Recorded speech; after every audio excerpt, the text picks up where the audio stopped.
this goes on another story. Police in Great Britain are preparing for a summer of rage as victims of the economic downturn take to the streets and demonstrate against financial institutions. Britain's most senior police officer with responsibility for public order raised the specter of a return of the riots of the 1980s when people had lost their jobs, homes, and savings, had been foot soldiers in a wave of potentially violent mass protests. Middle-class individuals who have never considered joining demonstrations may now seek to vent their anger through protests this year. He said that banks, particularly those who still pay large bonuses despite receiving billions in taxpayer money, have been viable targets. So too had the headquarters of multinational companies and other financial institutions in the city, which are being blamed for the national crisis. The causes of civil unrest, the mood at some demonstrations have changed recently, with activists increasingly intent on coming to the streets to create public disorder. There's riots in Greece, etc., etc. I tell you this because of what happened on Friday's television show. Something that, quite frankly, if you saw it, I hope you saw the shock on my face. I had Michael Scheuer, and Michael Scheuer he was the head of the CIA Bin Laden unit. He was the guy during the Clinton administration who was saying, please, let's go get Bin Laden. Please, let's go get him. Really, we got to do something. They didn't. He was the guy who was coordinating getting him in the caves after 9/11. He stayed on with George W. Bush. He finally quit because he said neither side is serious about this. The Republicans and the Democrats, neither will do the right thing. He told me at one point about the chatter that he heard. I mean, he was there. The cave was there. Bin Laden was in the cave, escaped because the White House wouldn't move fast enough. And that was pretty much the straw that broke the camel's back for Michael Scheuer. Guy who I, quite honestly, hated the first time that I spoke to him because I was still in bed with George W. Bush. I was still thinking, no, come on.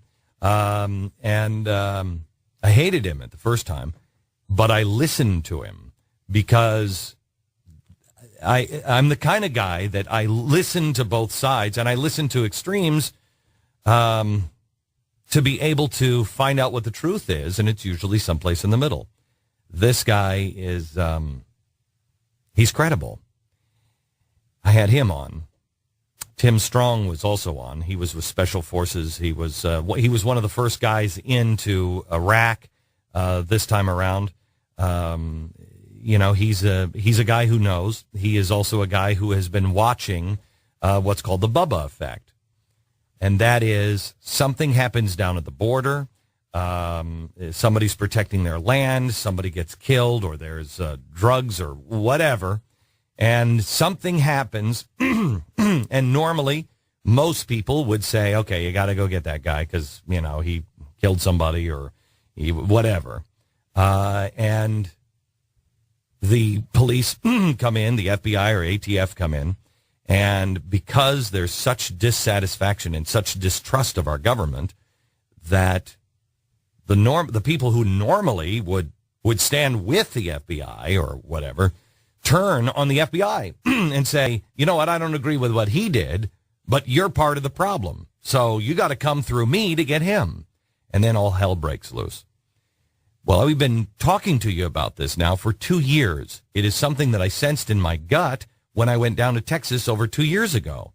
And I said, warning, America. And that's when I really started ringing the bell. And I told every senator, every congressman I heard, every time I would get in touch with them, every time I would speak to them, please, you must not injure the American people because something's coming. Something is brewing. Well, now it's brewing overseas, and you're already starting to see the riots overseas. The reason why I bring this up is because I got in this morning and Stu said to me, Glenn, did you see all of the blogs about you, left and right, from Friday's broadcast? What I said on Friday's broadcast when they told me, when Michael Scheuer was on, and he said, I said, explain the Bubba effect. And he said, people are going to take, into their own hands. And I said, okay, so what do we do to stop this? And he said, quite frankly, Mr. Beck, you don't. And I said, excuse me? And he said, you don't. There are people that feel that, this government has betrayed the American people, and you don't. You let that play out. And I said, I hope I did, at least. I know I was thinking it. That's crazy. You can't do this. So we're going to pursue that line of thinking on the television show. And Stu said that blogs came after me hard, left and right, for what we did on Friday. What did they say, Stu? Well, I mean, you kind of would expect, I suppose, the left-wing, attacks, which were generally, I would say, furious, and well, are they? I don't read any of this stuff, so I don't know. Were they just coming after me because they were saying, he's just coming after Obama, et cetera, et cetera? Is that kind of the... I would say yes. Most of them seem to think that you just started talking about disenfranchisement in the last 4 weeks. Yeah. Which is interesting because all the research you need to look at our, free email newsletter for the last 2 years... it's a lot. It's a lot of research. I know, but anyone who would bother doing any research has known you've been talking about that for a long time. Yeah, and I want to make this really extraordinarily clear. I've got a couple of things to say on this, but let me give you this one first, and that is, this is not a Republican Democrat thing.